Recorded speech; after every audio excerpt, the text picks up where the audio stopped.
Okay, the internet has become a key catalyst in driving not only our social economic way of life, but all aspects of life in one way or the other, where face-to-face interaction has now totally been shelved due to the new norm as redefined by COVID-19. How has West Africa as a sub-region, how have we adopted and adapted to this new norm? And is it basically totally, sorry, I'll take that again. How West Africa as a sub-region has adapted to this new norm is based totally on our digital inclusiveness in all aspects of how we do things and how it affects the common man on the street and the common woman in her house, wherever they may be. It is based on this new norm that our high panel discussion today, comprising various stakeholders in the policy realm, will look at digital inclusion and access in West Africa in the response to COVID-19. I now have the pleasure to introduce the moderator, Poncelet Ileleji, who has been involved in the internet governance space right from day one at the global level, as well as the setup of the West African Internet Governance Forum. He is currently the CEO of Jokkolabs Banjul, which is part of the network of Jokkolabs, which is a social innovation hub, which can be located across Africa. Ponce, the floor is yours when you're ready. Thank you. Thank you very much, Falake. Welcome to this high-level panel discussion today. Wherever you are in the world, welcome, welcome, welcome. Good afternoon, good evening, good morning, based on where you are located. As Falake said, I'm Poncelet Ileleji. I shall be your moderator for today, which is a high-level panel discussion on digital inclusion and access in West Africa in response to COVID-19. We have several various topics. It's a very interesting topic that we are going to be discussing today. And of course, we all know that in dealing with COVID-19, one thing that has, like I said in our opening remark, one thing that has become norm is what is happening now. This is the new norm. Most of the things that could have been done face-to-face are now being done remotely. Technology has made this happen. But we also have to appreciate too that challenges have also existed, especially for the average man in West Africa, like in most parts of Africa, in technology, in able to carry out things they're supposed to do, based on them being excluded. This is why the theme for the West African Internet Governance Forum is centered around digital inclusion, and our high-level panel will be discussing about that today. We have several speakers that will be speaking, including Madam Nnenna from the Internet, Pierre Dandjinou from ICANN, the Vice President for Africa in ICANN. We have a representative of ECOWAS speaking, but I want to open it because of Madam Nnenna's role within the World Wide Web and her coming from the Internet, for her to start this interesting discussion that we are going to be having. And our first question goes to her on how digital inclusion and access have affected all aspects of life during COVID-19, especially in Central West. Thank you, Nnenna. Over to you. Hello, everyone. I hope you can see and hear me very well. My name is Nnenna. I come from the Internet, and I am the Chief Web Advocate at the World Wide Web Foundation. My job is to push the founding vision and mission of Sir Tim Berners-Lee, the inventor of the World Wide Web.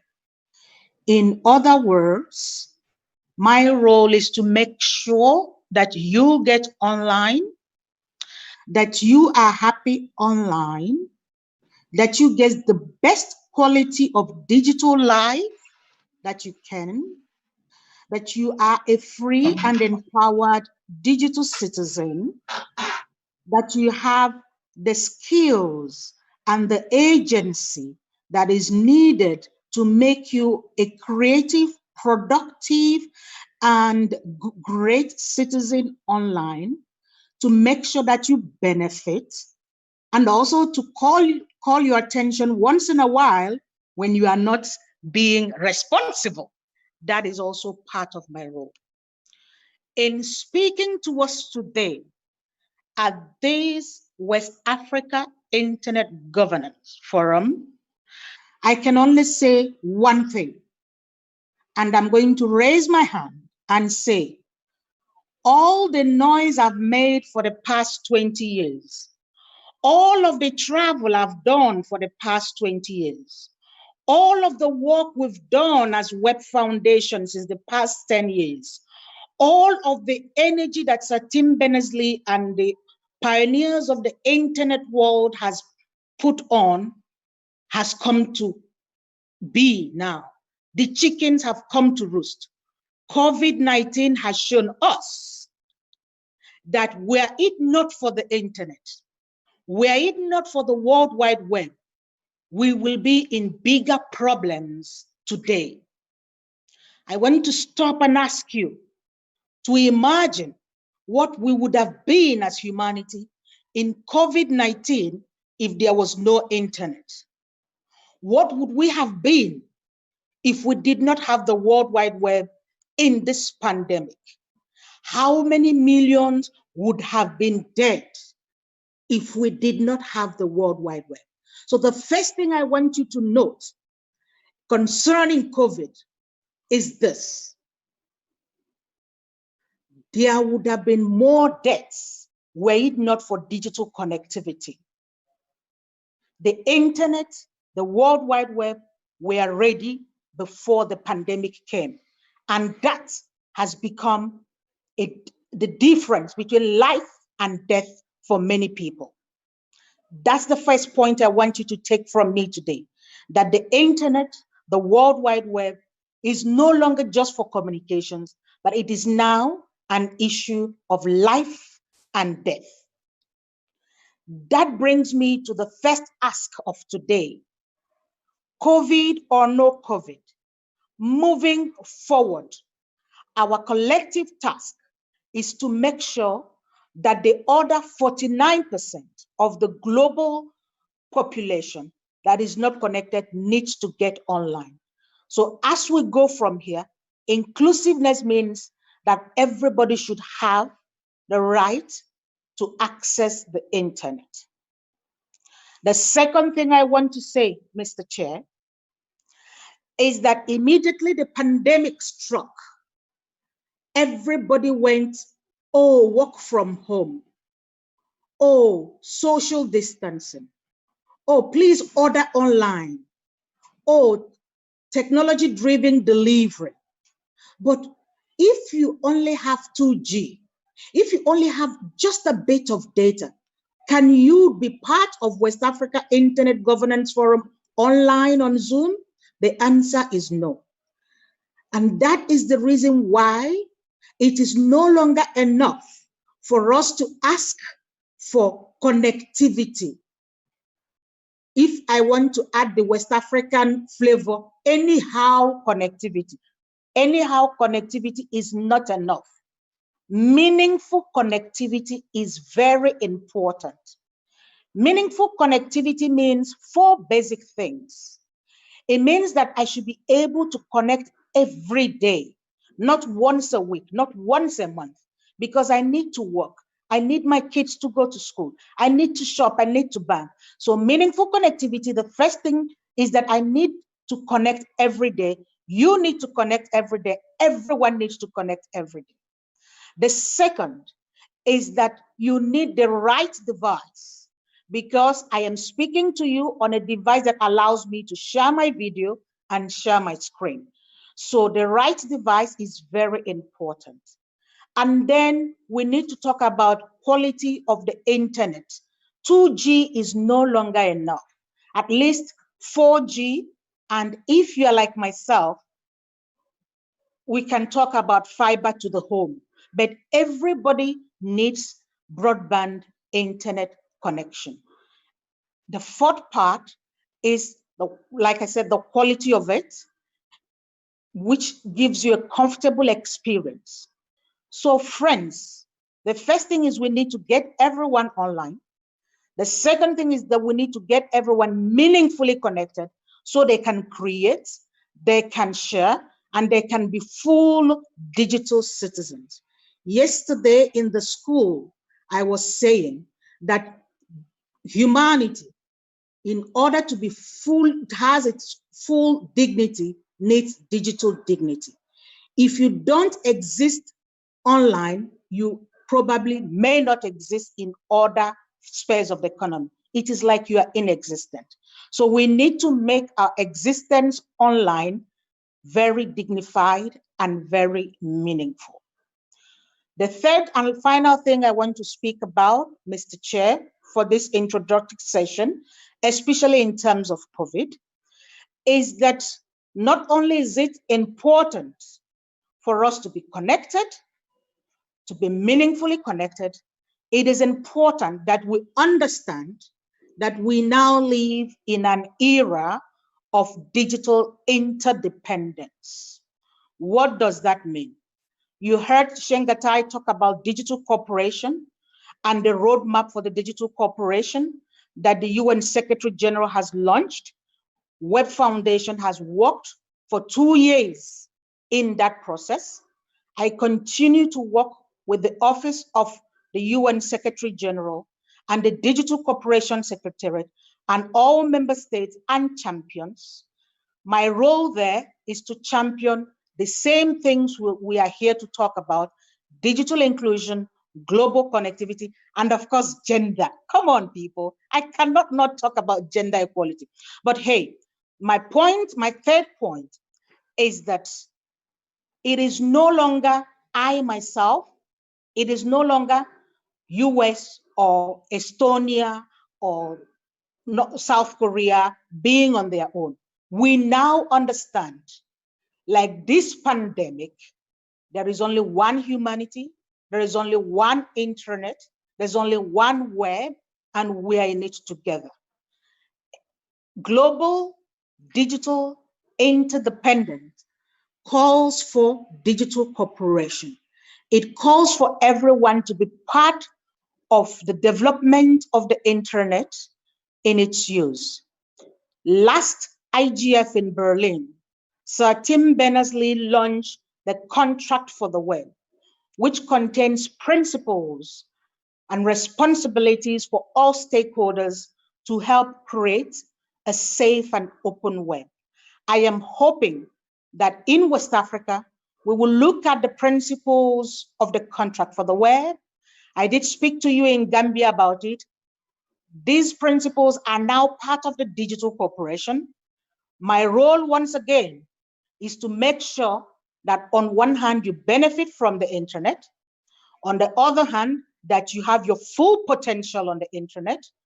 And once in a while, if you are not living up to your responsibilities, I'm going to call you to order.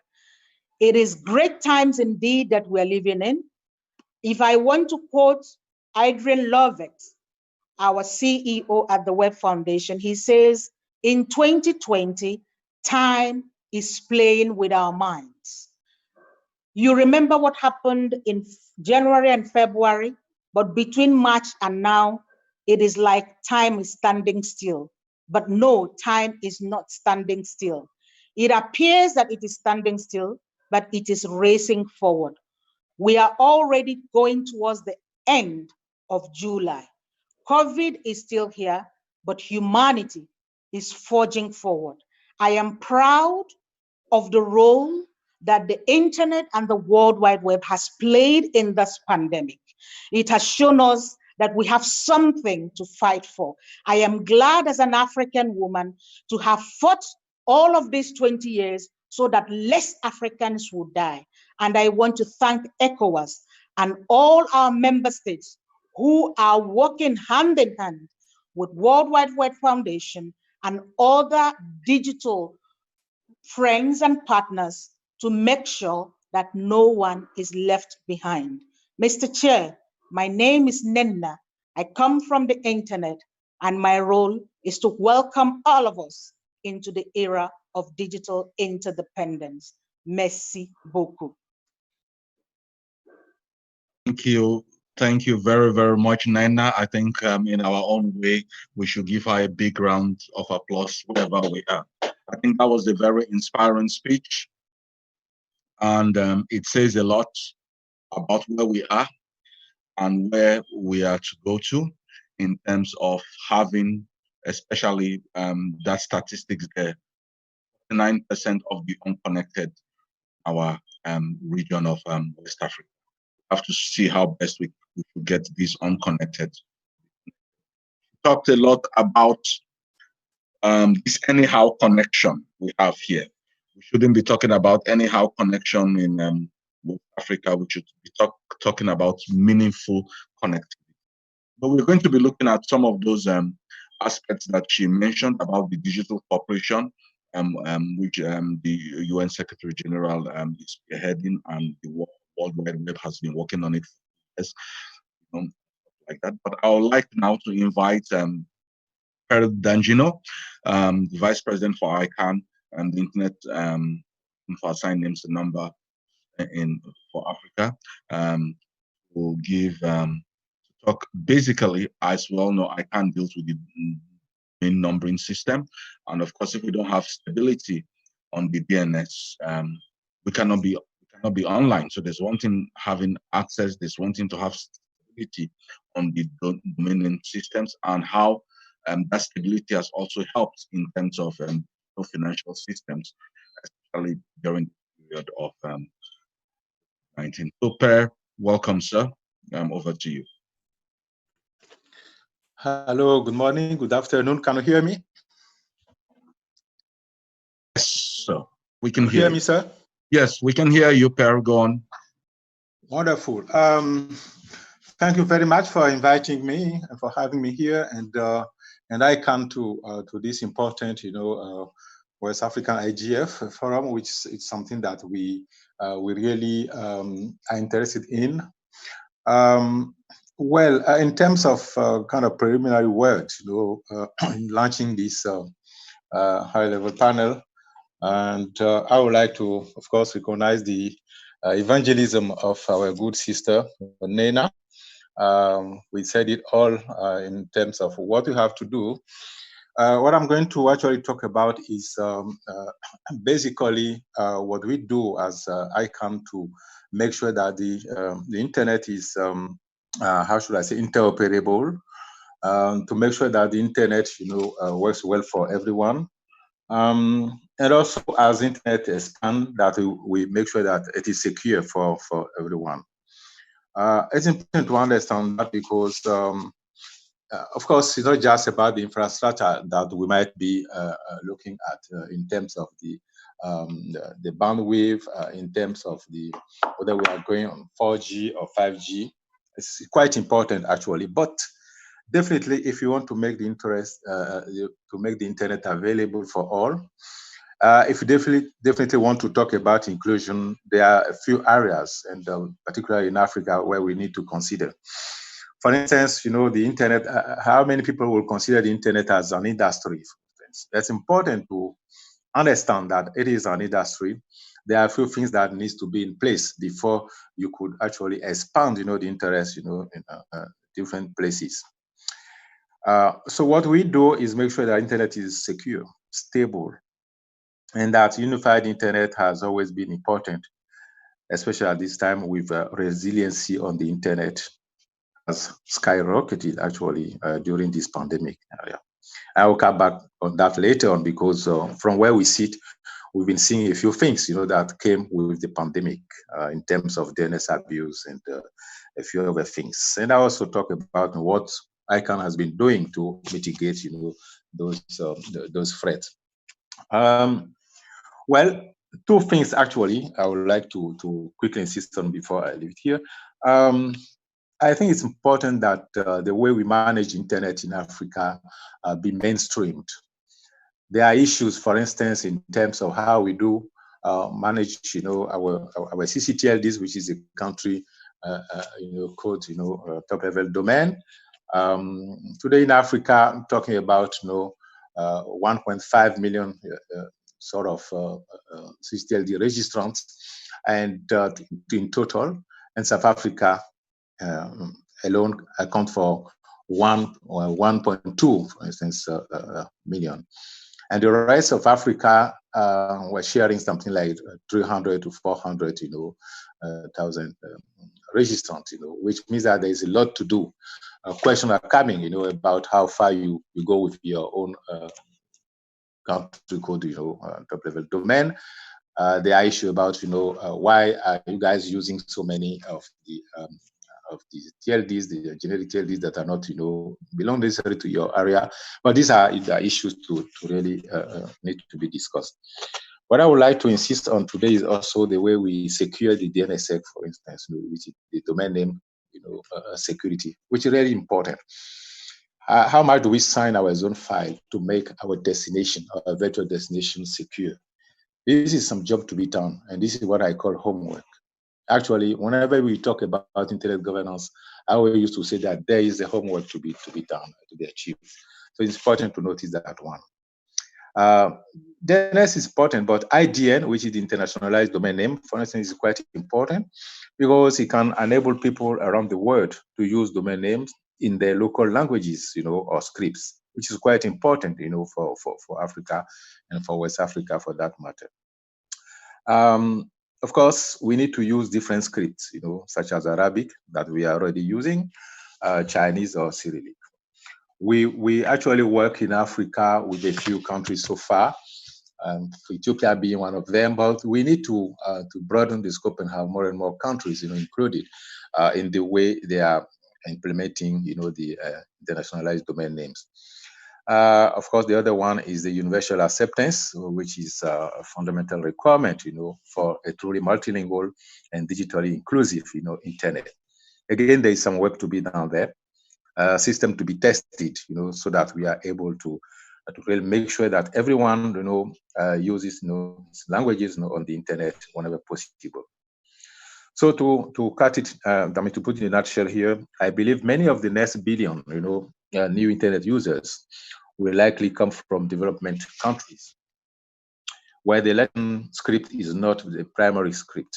So it is critical that we work on those new scripts, so that if we want to move forward with this effort, to ensure the experience of the users, internet users, be shared across the board. So that's what I will say. There is some homework to be done around, the domain names, around securing your DNS, around also your universal acceptance, around your local scripts. So I would like to leave it here, and of course we'll come back for any other questions. So over to you. Thank you. Thanks a lot, Pierre. I think you really stayed to your technical area very well in terms of dealing with issues with things that you have seen happen, especially with some of DNS abuse during the time of COVID. You also talked about the number of users in our country top level domain, and majority of them of Africa in South Africa, which is about 1.2 million. So if we had to look among the 300,000 to 400,000 plus in West Africa, you'll be able to, in Africa, you'll be able to discover what are the percentages in Africa. In Gambia, for example, the .gm domain, you only have about 2,300 people on the .gm domain, and have to try to see how we can promote our country top level domains. But I think it's important that we also look into the .Africa, the African continent. For those people who are more Pan-Africanist, I think that's something we look at. You talked about reaching the 1 billion 1 billion users, the next 1 billion users of the internet. Majority of them are in developing countries. West Africa is really part of that. About new scripts and those kind of things. And when you talk about new scripts, you have to look at what we have, getting the houses, getting Wolof, getting Yoruba, Igbo, our key languages that already have very good syntax and semantics, how we can make them more available online for users to come in. But I'm sure I'll allow the panelists, in the Q&A, I'm sure people will have a lot of questions to ask you in regards to ICANN's work centric to our region. Thank you very much, Pierre. I will now move over to, we have, it's good for the first time we are having a parliamentarian in this, in our West African Internet Governance Forum, and he's going to be talking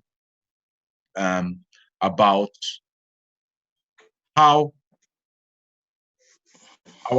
from his own perspective from Niger, how our parliaments have been able to cope and put in policies in terms of digital inclusion in this time of COVID-19. I think we all know what our parliaments have been doing.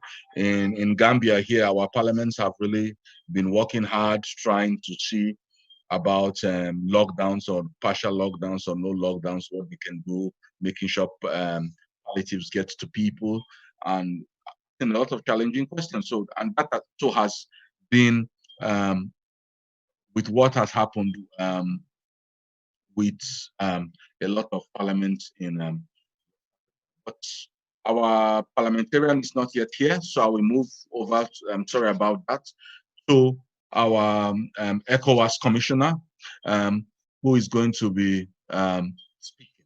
And the reason we have our ECOWAS commissioner to talk about, we also know what has happened in ECOWAS. In 2017, we had this roaming and regulation agreement.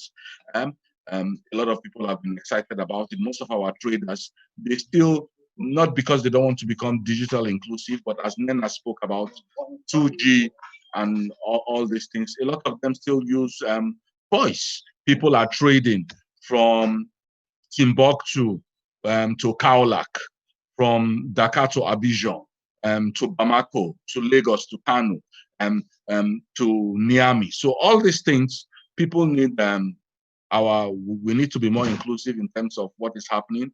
So let us see what ECOWAS are going to talk about in their role in this, and getting us to be up to speed. Not done badly, but it is good to hear what they have in. So over to you, Mr. Commissioner. Merci beaucoup, Monsieur le Président. Je peux parler français, je crois qu'il y a la traduction. Merci beaucoup. Effectivement, vous avez raison. Je crois que tout à l'heure, on a vu. Yes, absolutely, you are right. We had very nice presentations from Madame Nnenna.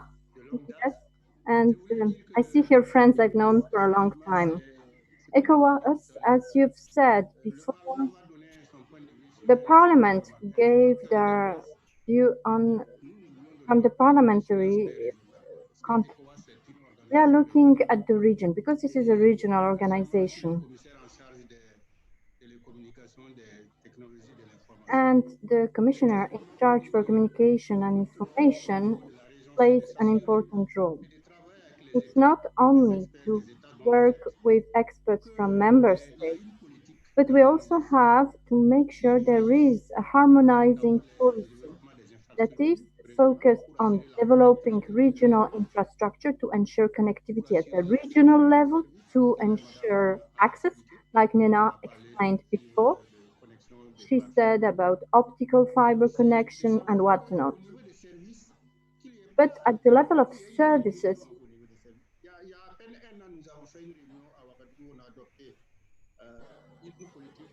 inaudible. It is important when we tackle the disabled. People with disabilities, it's 38 million in ECOWAS, 38 million of people who don't have access to a service. This is not normal. So I wanted to say, apart from what Mrs. Nnenna said and the other speakers, let's move to the political aspect, because this is the role of ECOWAS, to create policy and to harmonize our approach at the regional level. This is an example of policy we have adopted. even before COVID-19. I wanted to tackle this because it is part of the inclusive approach to digital technology. It's about roaming. If you look at the application, the president said that we have traders everywhere. But if you look at ECOWAS, ECOWAS was created, first of all, to integrate at a regional level for trade, and this is what led to the creation of ECOWAS. One of the examples of the work we are doing is to ensure that the citizens of ECOWAS can go everywhere, communicate, can trade, can use financial services in the whole region. It is not normal for a citizen of a given country with good quality of service, and I go to another one, and then I have problems and I cannot fully communicate. This is not a normal situation. Nnenna told us about internet. Well, if we didn't have internet during COVID, we would have had far more difficulties.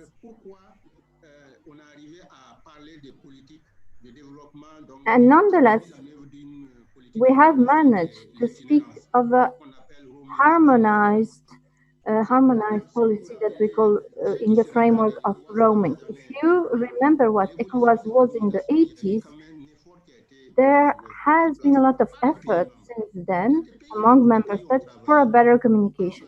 The countries have done their homework. In 2018, at the end, what is the situation of the network?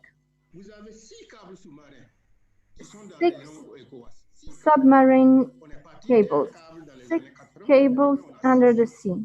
There were none in the 80s, we have 6, 26 hubs. It's important, 26.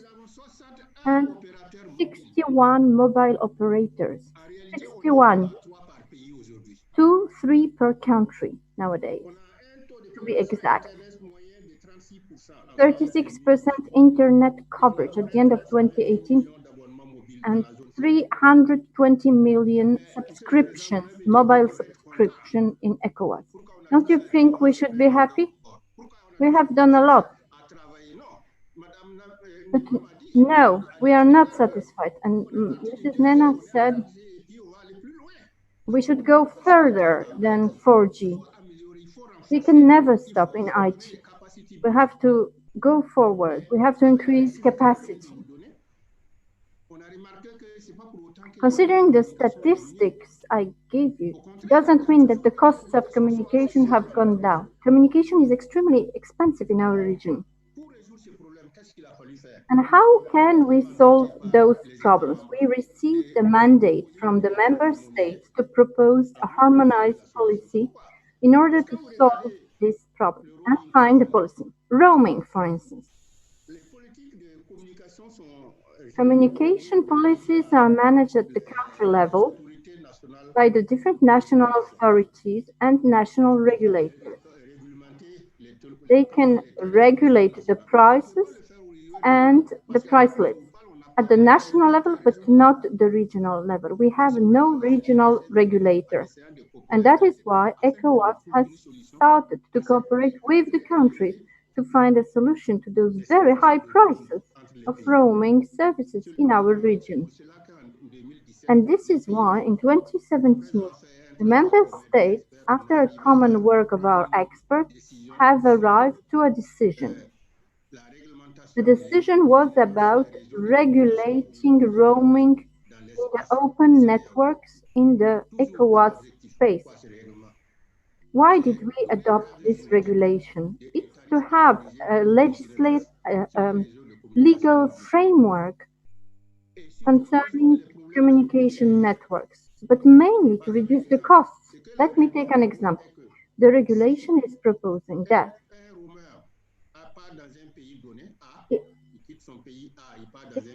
someone leaves country A and goes to country B,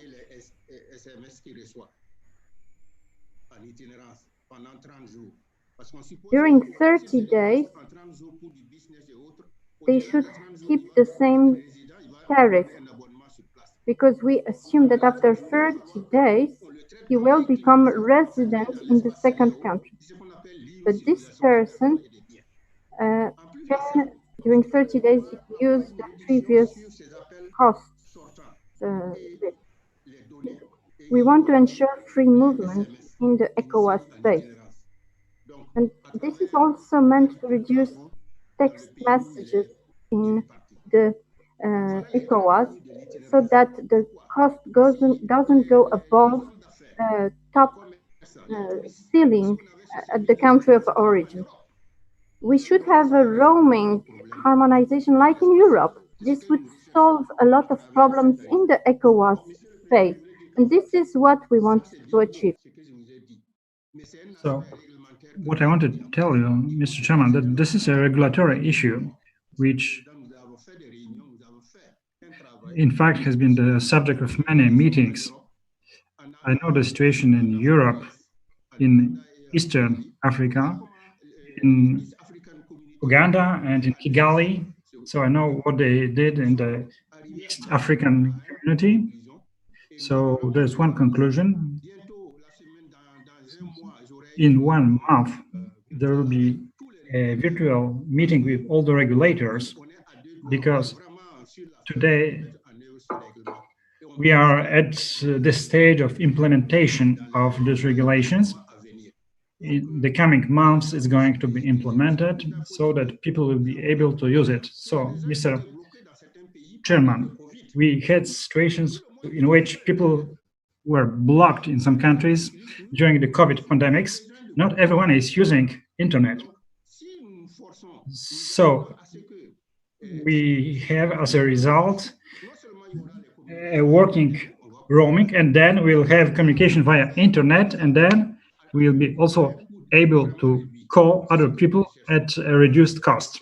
This is what we are aiming at with this roaming policy. So, Mr. Chairman, when we are talking about roaming, it is in fact very much connected with the main theme of this forum. So via roaming, via the regulations on the roaming, we'll be able to connect a population which doesn't have access to the internet today. And we'll develop the network. When we develop the infrastructure, we need also strategies in order to implement it with the operators, network operators, so that all the users will be able to use the fruits of this development. So just very shortly, the Commission is working today on those topics. Well, maybe it's not the part of the meeting that should be dedicated to that, but we are working on cybersecurity too, because we want people to have hope, to have trust in the use of our networks, internet networks, and all the digital applications. Because it's not useful to develop digital applications we have been talking about in the global vision, I mean the global transformation of the society, without a certain policy, with the strengthening of the capacity to face cyber threats. As I have said already, we have been working on the World Wide Web, but the countries are not at the same level. There are some countries which are very much advanced and others which lag behind. So today we have got one report, one signature for every country. We have the vision of every country, the status of its cyber security, of its ability to counter cyber threats. So this equals to 3 or 4 months of field work, and now we are assessing the situation in various countries so that the countries may be at a good level and will be able to face cyber threats. Because without this technology, we would be open to threats. So it's, of course, not a reason not to use it, but we are encouraging the countries to develop security so that the countries will be able to face the cyber threats. This is all I wanted to say concerning the vision of the ECOWAS concerning the main topic of this forum. Thank you very much. Yeah, thank you very much, Commissioner Zouli. Dr. Zouli, thank you, Messi. I think I'll just talk on some statistics you gave there, which were very important. You talked about us having 6 submarine cables currently in the region. So there are 6 submarine cables. You talked about us having about 26 hubs. I'll need to get clarity about that, but you talked about us having 61 mobile telco operators within West Africa, minimum of 2 to 3 per country. So even if our smallest country, Cabo Verde, we must have 2 or 3 per region. You talked about number of internet users, which is that are connected at 6%. Madam Nnenna gave 49%. So we have to look at that disparity of over 13%. You talked about 300 million people within the region being accessing mobile connectivity, voice at least, very good in our population. But you also gave the challenges involved in this roaming, especially when ECOWAS doesn't have a unified regulatory body, and how you are trying to work on that. And we hope that's going to happen very soon. And you talked about what's happening within cybersecurity, but I will leave that to the questions that will be coming on. We really appreciate your intervention, and I will just move over to our ECOWAS parliamentarian from Niger Republic. So back to you now, please.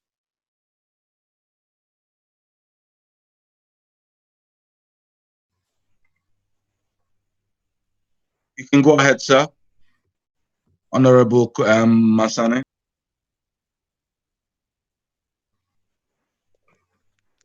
We need to unmute him.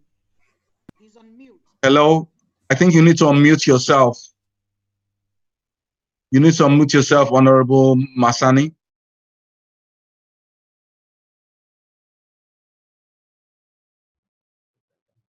Okay.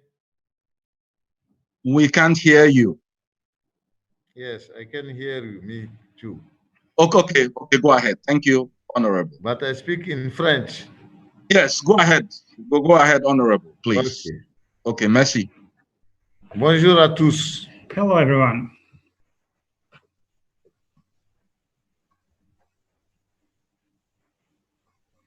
Il y a quelqu'un qui parle là. Is anyone talking now? Yes, please go ahead. We can hear you. Bonjour. Hello.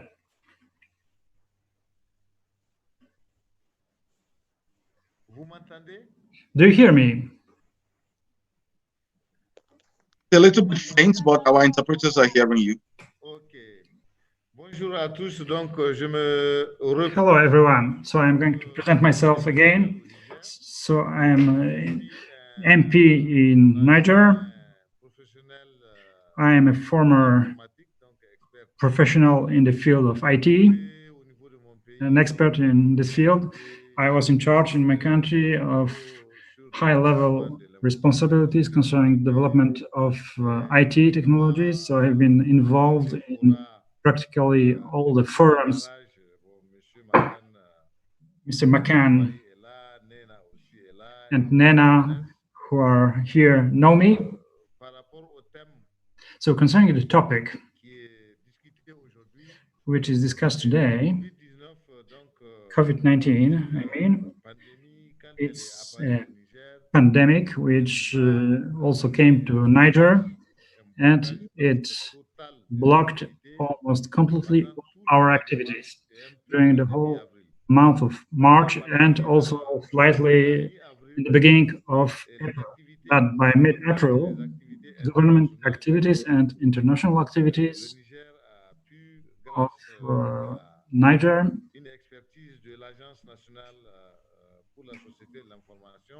restarted thanks to the opinion of the experts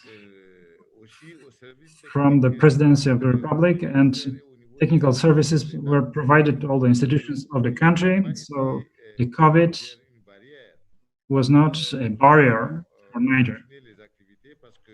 We have continued our activities because the President of the Republic of Niger has been regularly involved in all the conferences, in all the summits via video conference.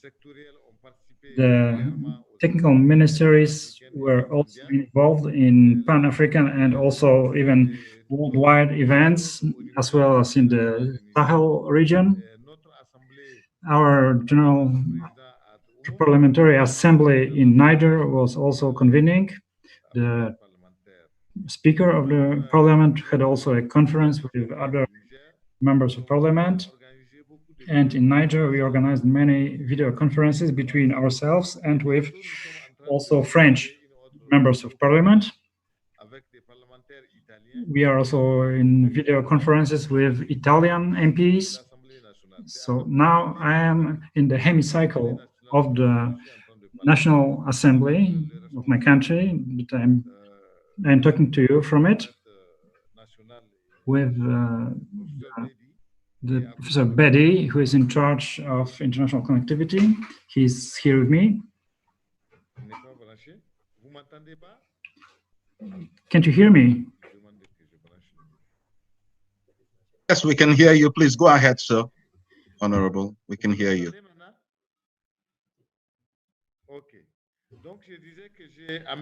Okay, so I've been saying that the Professor Bedi from our Nigerian institution is here.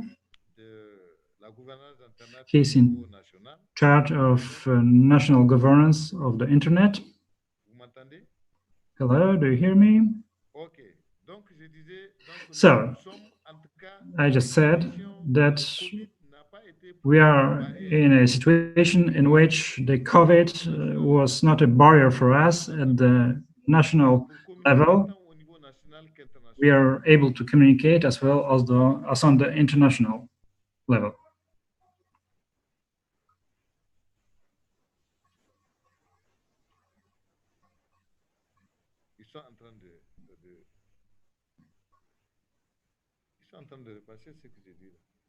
They're just saying again what I said.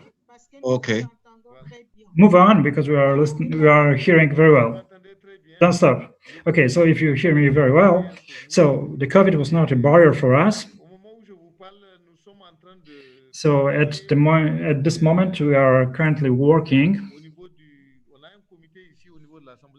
within a committee in the National Assembly. This is an organizational committee for a forum, which was already organized in 2017. That was the first edition within ECOWAS on new technologies. And the next forum, which should be organized in January, February this year, unfortunately, due to the pandemic,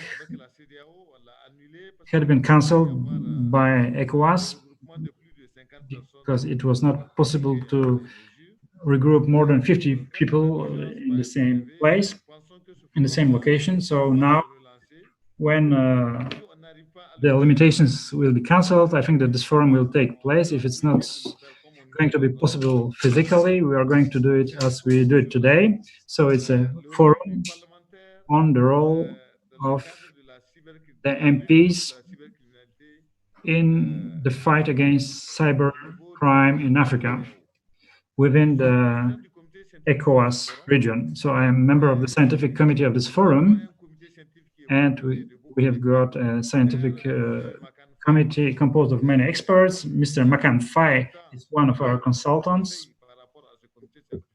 In the scientific committee, we have also got CER, which is associated with it, and some other international people. So if it's going to be possible, even if we will not be able to do it physically, we'll organize it anyway, as we do today with this conference. So the COVID-19 is not a barrier in Niger, thanks God. As far as this topic is concerned, we have been going forward. The COVID was not a barrier. So all international activities in the countries were pursued because significant means were there in order to communicate with the international community so that our activities could be continued. This is what I can say today. So at the level of ECOWAS, we hope that some activities could be continued, and maybe in various countries, the ECOWAS could ask those countries to organize something at the national level. This is what I can tell you for the time being. Thank you very much. Thank you very much, Honorable Masane. We appreciate your contribution. Niger, personally, for me, is a country I'm very fond of. I went there a couple of years ago to help you people launch your first internet governance forum with Professor Bedi, my big brother there, Professor Bedi. How are you? And thank you very much, Honorable Masane, for your brief insights, especially your communication, still being able to walk within the confines of assembly, to see your beautiful assembly building and still being able to use, despite COVID, you mentioned about your parliamentarians still doing some work, working with Italian parliamentarians and also doing stuff within among you as parliamentarians. And it's also good mentioning that you have a parliamentarian that understands the ICT ecosystem coming from the industry itself. I'm sure in terms of connectivity in Niger Republic, I'm sure you're one of those honorables spearheading it. But without much ado, I will go into the nitty-gritties of an answer time. So we have some questions in French. I am going to allow my sister, Madam Nnenna, to take those questions, but I'll first take the first one. And I think this one I would direct it, I think it directly goes to Dr. Zouli. It's from Mr. Babagana Abbas. Hi to all panelists. It said that the internet is a basic human right. Please, what policy measures can you propose to our African leaders not to shut down internet pipes in their countries when people are democratically demonstrating to express their views on such disagreements with the government? And we have seen some shutdown recently. In Gambia here, we had our own last in 2016 during the elections, and we hope never to have that again. We saw recently in Liberia what happened. So I think before I will let the other panelists answer this question, I'll first like to Dr. Zouli from ECOWAS talk about importance since what ECOWAS doing to mitigate shutdowns at all levels. Dr. Zouli, over to you. Oui, merci beaucoup. Je crois que votre question est vraiment très, très importante. Thank you very much. I think that this question is a very important one. I would like to tell you that access to the internet, well, there's a twofold issue here. There are the policies and the infrastructure which makes access possible. So we had the pleasure to participate with various countries to develop ICT infrastructure, making it possible to access to the internet. In my intervention, in my speech, I have said that unfortunately, the Commission, if we implement the policies and we facilitate the implementation of the infrastructure and of the policies, unfortunately, we don't have a regional regulator at the level of the region as such. So nobody can implement it regionally. So when there is a policy implemented, every state is supposed to implement it. So the ECOWAS has not got a common approach for that. National regulation bodies are implementing it as far as the fees and other regulations are concerned. So at this level, ECOWAS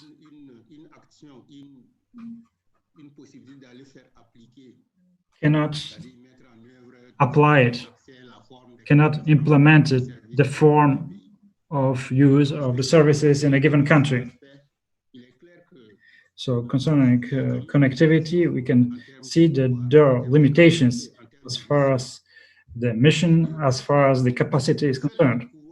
But the fact that we can work on the streamlining of the policies, on the improvement and harmonization of policies between the states,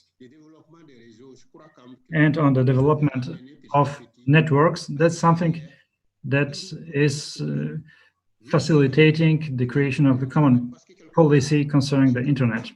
Because what we are saying, it's also getting back to the democratical issues. It's also a political issue, not really a technical issue. So it's not really something new. So there's not a new thing that ECOWAS was not doing, and it could do now. That's my answer to the question. Thank you. Yes, thank you, Dr. Zouli. But ECOWAS comes up with a lot of policies in terms of trade, in terms of free movement of people. Why can there not be a policy, a carte blanche? Because you said, okay, you cannot impose regulation to say that, okay, in ECOWAS, all countries subscribe to no shutdown of the internet. I agree, you have policy harmonizations happening, but I mean, it can be a statement. Just as you have done politically that ECOWAS doesn't support coups happening in our countries and stuff like that. It can be a policy that as a fundamental human rights, ECOWAS says no shutdown. What do you say about that? Ok, je vous ai compris. Je crois que vous avez été clair. Moi, je vous ai compris. Peut-être que je n'ai pas été, je le dis, je ne sais pas si je peux le dire en anglais, mais en tout cas, je le dis en français c'est encore plus clair. C'est exactement comme l'itinérance, quand je vous ai dit tout à l'heure. L'itinérance, on a fait une politique d'itinérance en disant oui, il faut qu'il y ait une harmonie. Well, yes, I got you. And this is just like I said about roaming. We have a policy on roaming, but it's the regulator that has to apply the policy. So whether we make a policy saying you cannot shut down internet,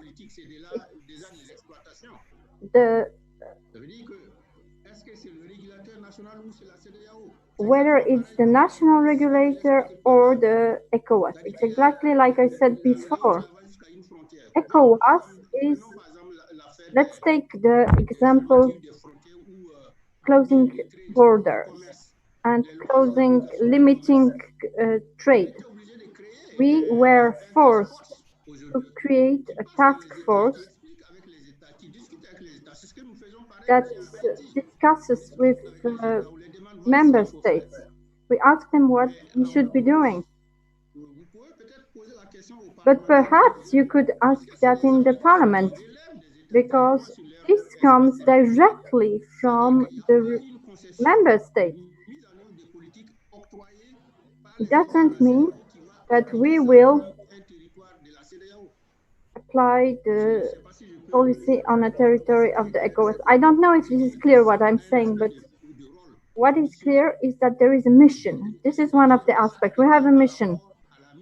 And this is true for the policy that we do in our organization. Once you adopt regional policy, it is then adopted by the different member states. That's how I wanted to answer you. Thank you. It's very clear. I see what you said about in terms of regulation, that it has to happen nationally once you adopt it, like you said, with the roaming. I think it's very clear. And it just shows that we as civil society, academicians and working with our parliamentarians have to push this, that our regulatory authorities are made to understand, and that the executive cannot order the shutdown of the internet. Yes. Try to pass it, and that's why sometimes we need to talk about the principles of the African Declaration of Internet Rights and Freedom. I will go over to Nnenna to talk briefly about this, because I know she's very passionate about shutdown, and take the next question. Over to you, Nnenna. I warned all of you I told you that I can be nice, but I can also be not nice.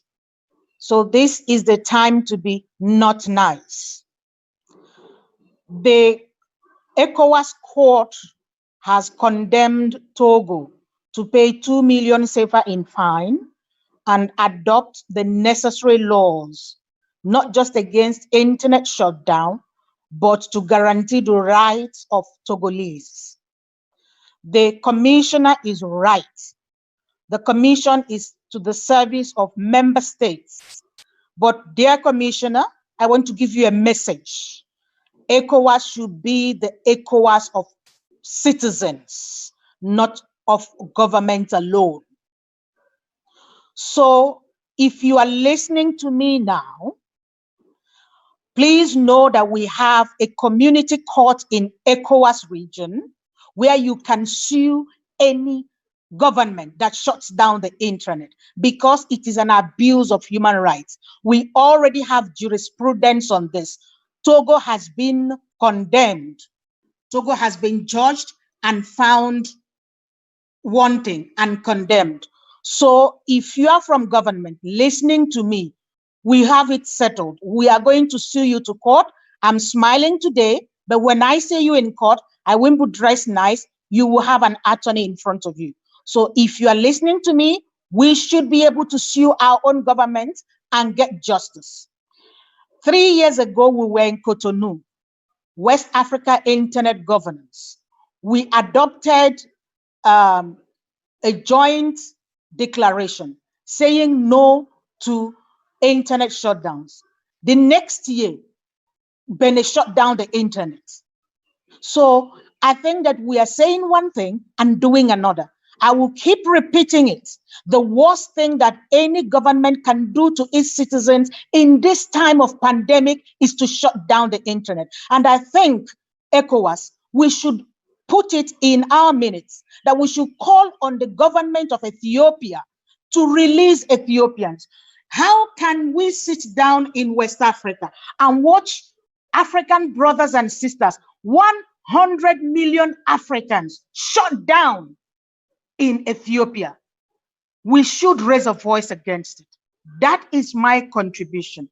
And an extension of that is the question that someone is asking on media online media and access to information and right to information. It is high time we begin to respect West Africans. We are not less humans than other people whose rights are respected. Our basic rights need to be respected and promoted. Someone has asked about the convention. I want to say that the AU has done its part. We have a Malabo Convention, the Malabo Convention on personal data and cybersecurity guarantees our rights and our responsibilities. If you had taken part in the school of this year, you would have heard Mokhtar from the AU speak to us about the Malabo Convention. So we have a convention at the African level, but then only 10 countries have ratified it. So we are waiting for more countries to ratify it. So if you are here today, I'm hoping that when you go back to your own country, the commissioner is right. The commission cannot force sovereign countries, but citizens can. So I am speaking now, Mr. Chair, not just as Web Foundation, but as a West African. I'm a West African citizen and I have the right to reclaim what belongs to me. And what belongs to me is that I be a digital citizen whose rights are respected, protected, and it is job of the commission to drive that message home. Thank you very much. Thank you very much, Nnenna, for that excellent presentation. I think people should understand that we can sue our countries. You know, I never thought of it from that aspect. I know a lot of journalists that were oppressed during the time of the former President won cases in the ECOWAS court. So we have seen Togo has just won it. Down people have taken to the court. So happens again like it just happened in Liberia. I think we should do that. We should speak to our parliamentarians for that not to happen. A lot has been said in terms of cybersecurity. I would like to go now to Pierre from ICANN. There's a question. My concern has to do with the raising concern about cybersecurity. I would like to know how far that can go from establishing a cybersecurity policy for each country. I know there's a lot of things on DNS abuse and stuff like that. So in your expertise areas, what you think ICANN can do in working with ECOWAS to have this robust policy? Nnenna talked about the Malabo Convention, which unfortunately 10 of our countries in Africa. And so what do you think best to galvanize everybody? Pierre.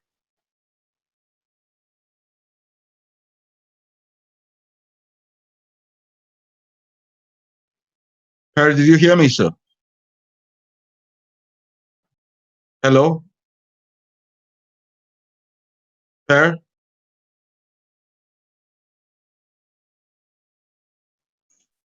Hello? Yes, can you hear me? Yes. Go ahead, Pierre.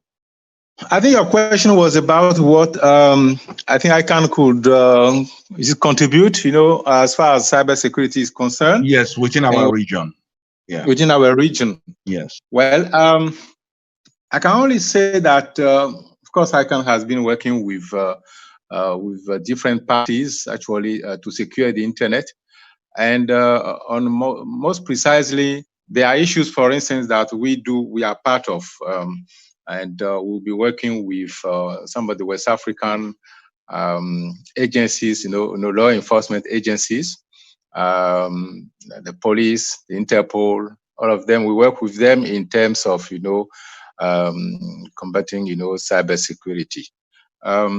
What we did precisely in terms of, the DNS abuse, which is now the kind of important, and many industries are really suffering from this one, and I guess in Africa itself.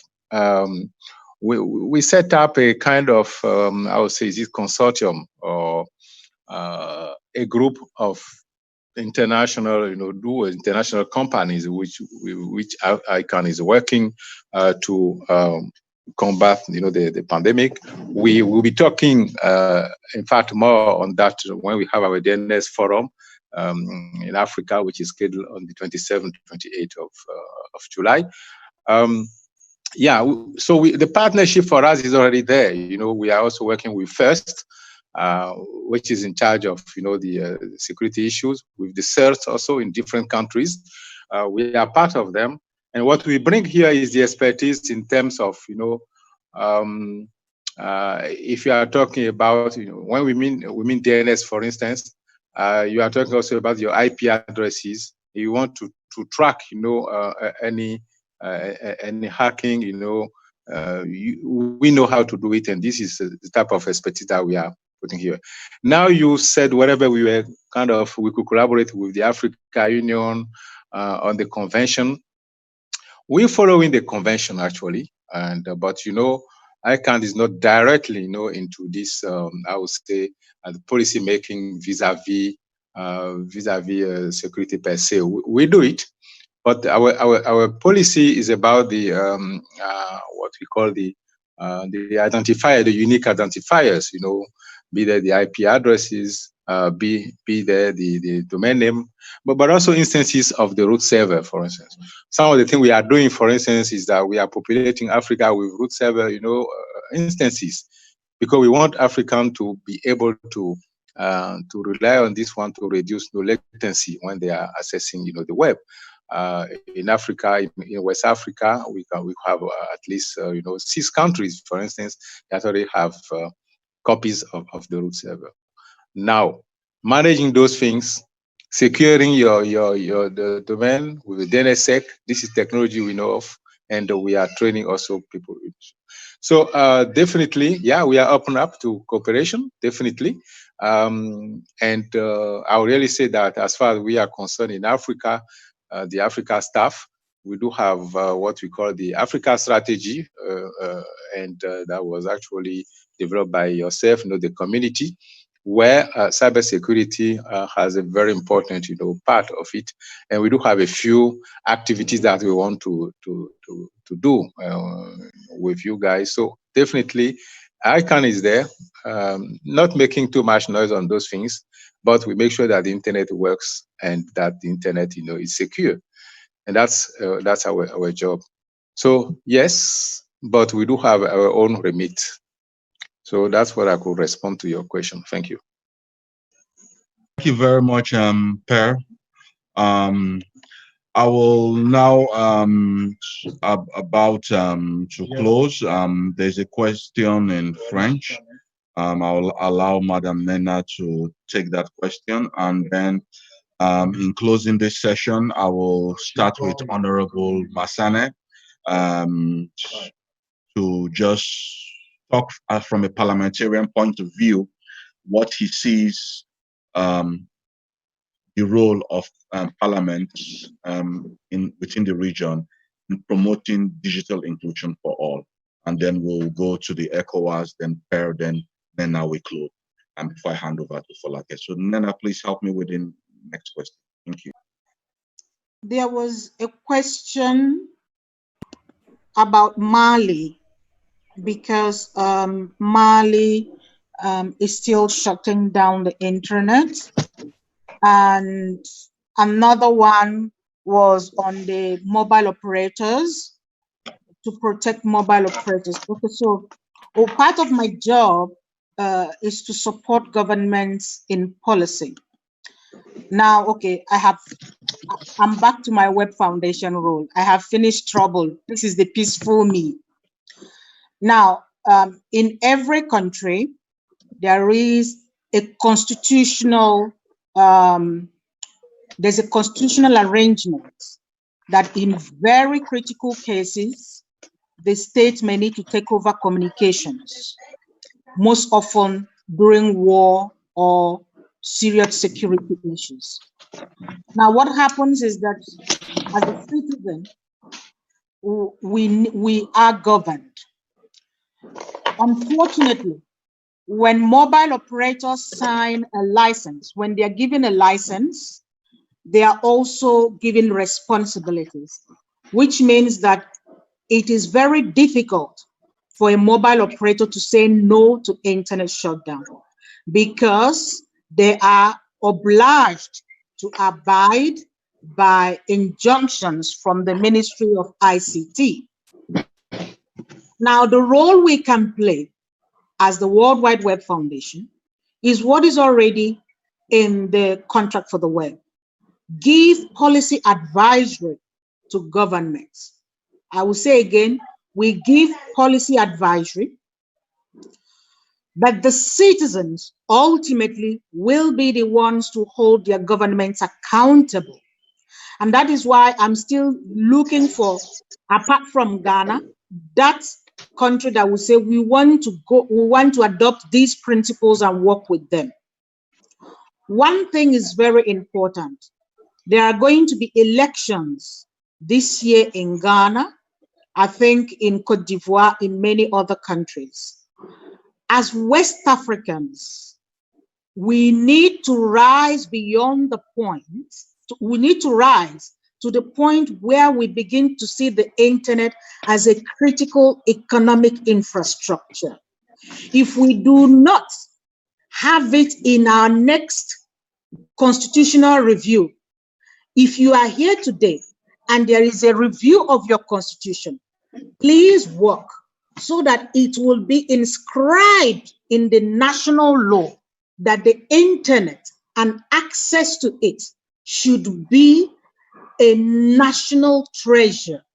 It should be of optimum national importance, so that before any minister, before anybody can go ahead and ask operators to shut down the internet, the person will have to go through people like Honorable Masane Korone. You have to go to the National Assembly to get the sign-off of the people who represent the population for you to be able to shut down the internet. Most internet shutdown decisions are arbitrary, undemocratic, and dictatorial. So my intervention at this time, number one, sue the government to court. If you don't have the means, if you think your life will be in danger, watch out for the next constitutional review, mobilize so that access to the internet all the time, unhindered access, will be part of the Constitution. Thank you very much.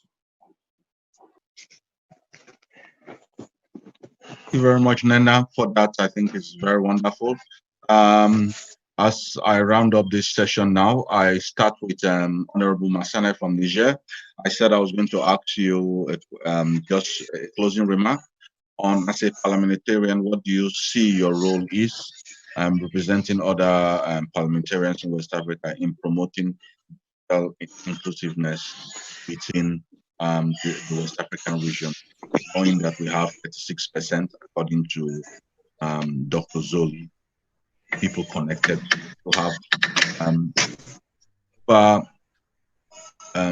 what do you call it, 56% to go. Merci de me repasser la parole.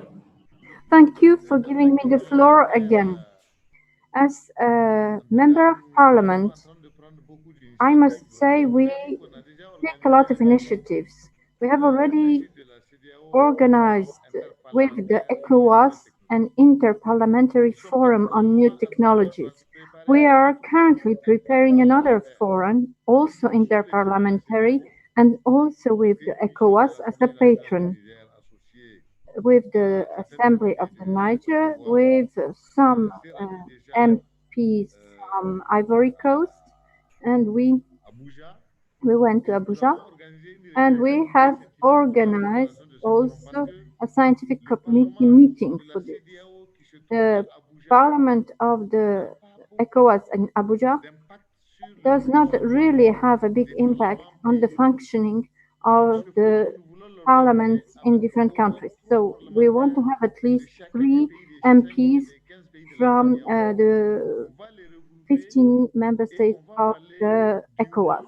We are going to come together. We are going to speak of the role of the MP, about how to fight cyber crime in Western African countries, because it is causing a lot of harm in our region.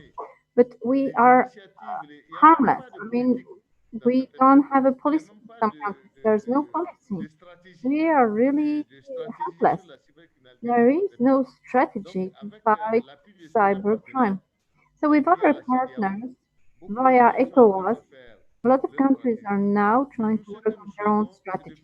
What we want is to ensure that the national parliaments work, but because even some treaties or some additional agreements sometimes are not implemented. They are not applied. They are not used.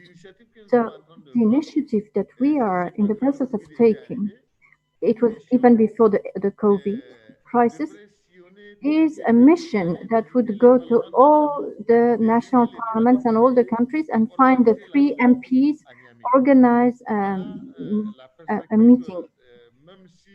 And this is what we plan to do. And this is a network that we called Retixerial.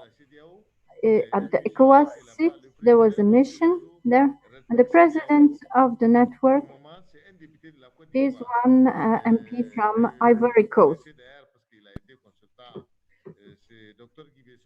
You know him because he was a consultant. It's Dr. Sibe Jangi. He's a member of the parliament and he's an attorney, a specialist in this field. So we are preparing this forum now, and it will make it possible for the parliaments of the countries to get interested in the region as such, because at the level of ECOWAS, there is no power whatsoever concerning the parliaments in different countries. That's what I had to add. Thank you. Thank you very much, Honorable Masane. I'll move over to you, Dr. Zouli from the ECOWAS Commission. in reference on your closing remark, Nnenna mentioned about you being there for the citizens, not only for government.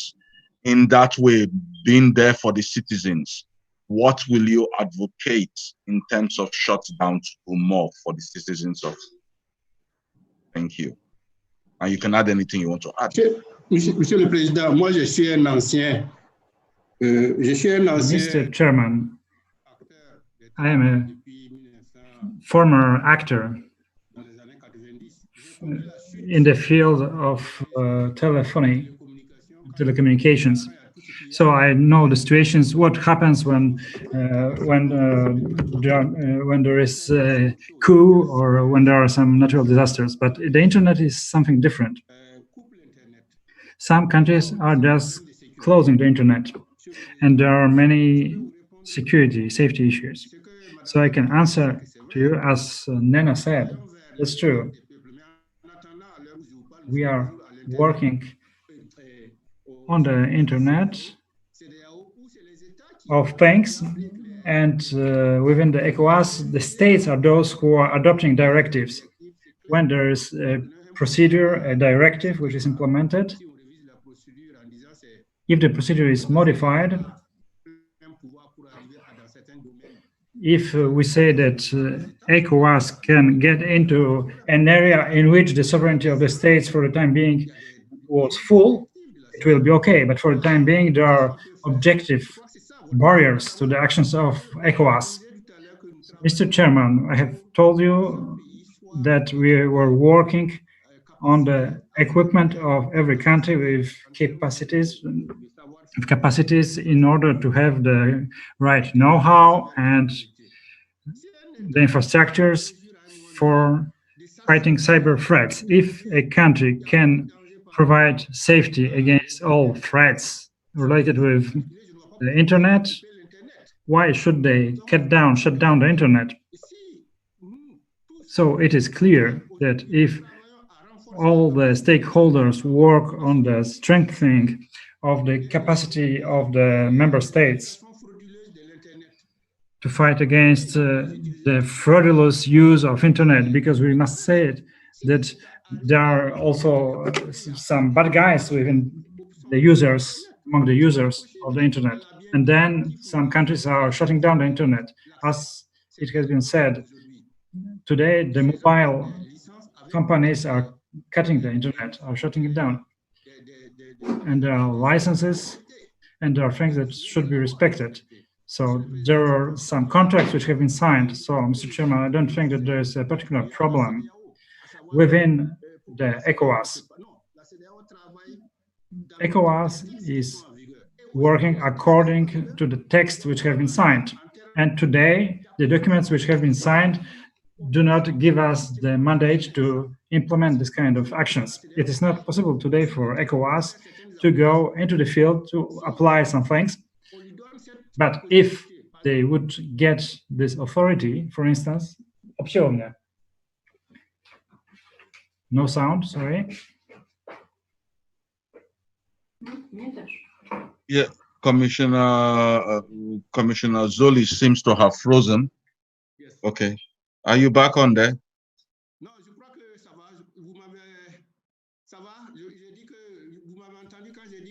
Did you hear me when I was talking? Have you heard? I have said that we are working on the capacity of member states to counter cyber attacks, to fight against cyber criminality, so against cyber crime. And when this is going to happen, I think that internet shutdowns will be very much reduced, or even they would not happen anymore. So I don't think that today ECOWAS can do anything here. Well, we can train people in order to solve this problem, to solve those issues. Concerning the agenda of the transformation of digital states, the African Union has adopted an agenda of the digital transformation, and within ECOWAS, we must think about the implementation of it at the regional level, and there's a team which is going to work together with the member states and all those aspects concerning the use of internet will be taken into account in this work. So thank you very much. That's all from me. Very much, Dr. Zouli. I really liked your last comment on in the African Union cooperation framework, what you're going to do in West. I'll be waiting to hear from that. Without much ado, I will move over to Pierre for his closing remark. Pierre, what are you going to do for the region? I will put it in terms of the African strategy specific to West African region. What do you think should be the priority areas for ICANN specific to the West African region in retrospect of digital inclusion? Thank you.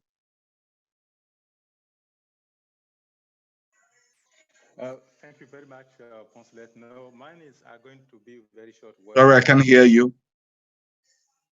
Can you hear me?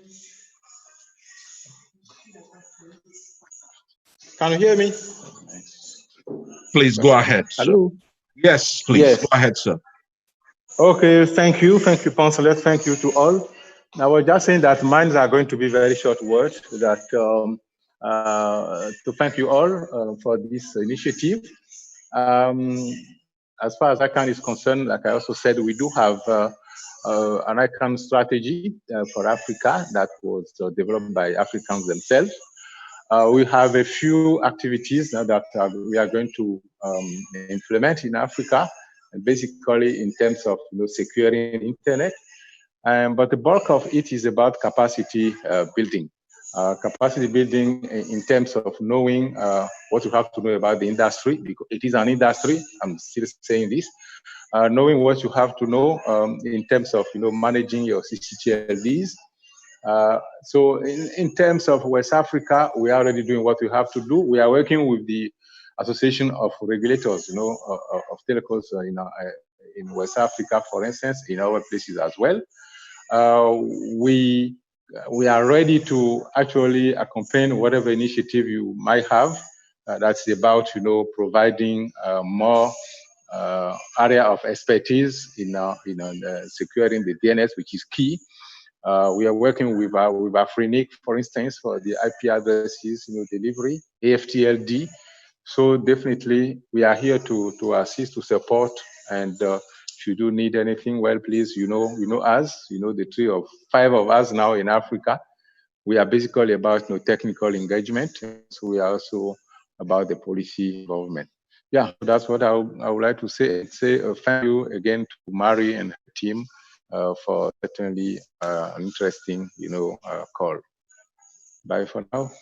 Yeah, thank you very much, Pierre Dandjinou, from Vice President for ICANN for Africa. I know you're 5 on the team and you do a lot of work of 4 countries, and we are African, so we will capture you to do more for our region. If we have that, I'll hand over to Madam Nnenna.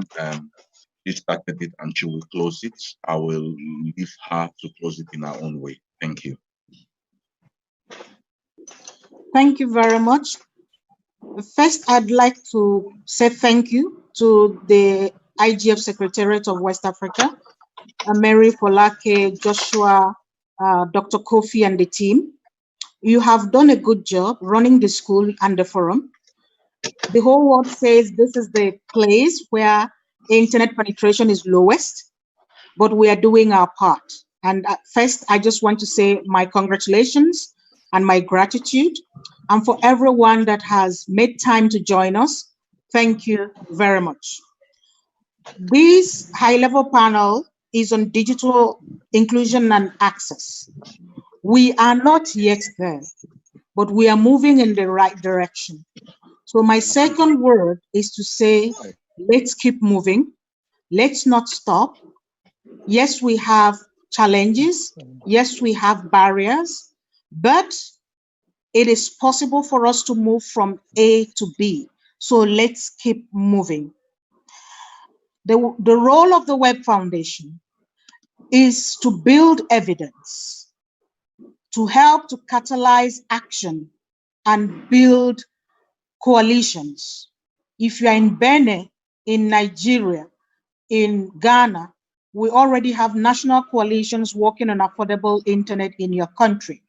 I'm happy to help in any way I can. I have finished speaking about World Wide Web Foundation and the contract for the web and digital cooperation. Now, on my own behalf as a West African citizen, as someone who was born in Nigeria, who has lived in Togo, in Ghana, and now in Cote d'Ivoire, who knows all of our countries, I want to say once again, ECOWAS is our own. We are ECOWAS. When you hear West Africa, they are talking about me. They are talking about you. They're not talking just about our countries. So in as much as we're digital citizens, we're ECOWAS citizens, we're digital ECOWAS citizens. Friends, ladies and gentlemen, boys and girls, you hold responsibilities, not just rights. In as much as we want to support you as a digital citizen, we also must make sure that we are responsible online. The people who build the web built it for positive purposes. So if you are on the web for scam, if you're on the web for criminal purposes, the laws that apply offline will also apply online. So in final words, I am happy and glad and proud to be a West African citizen, and I'm hoping to contribute my part as Nnenna to the growth, to the digital, inclusive, and access to the internet for my region. Thank you very much. Thank you very much, Nnenna. Thank you to all the speakers, Dr. Zouli, Pierre Dandjinou, Honorable Masane, and to our only lady. At least we try to stay a little bit gender sensitive. We can do better and get another lady next time. Thank you, Nnenna, for that closing remark. And I hand over to Folake to close this session. Thank you. Excellent. Thank you very much, Poncelet. Thank you all for stimulating and engaging high panel session, which has actually highlighted the need for a concerted, coordinated, whole of society approach, which needs to be taken to allow our beloved region to actually think through our challenges and issues that we face at both the national and regional levels. I apologize that we ran over by 20 minutes, but there's so many interesting questions and so little time. And to just quote Nnenna and Adrian, time is indeed not standing still. So the forum continues tomorrow at 10 a.m. UTC. See you all then. Thank you and bye.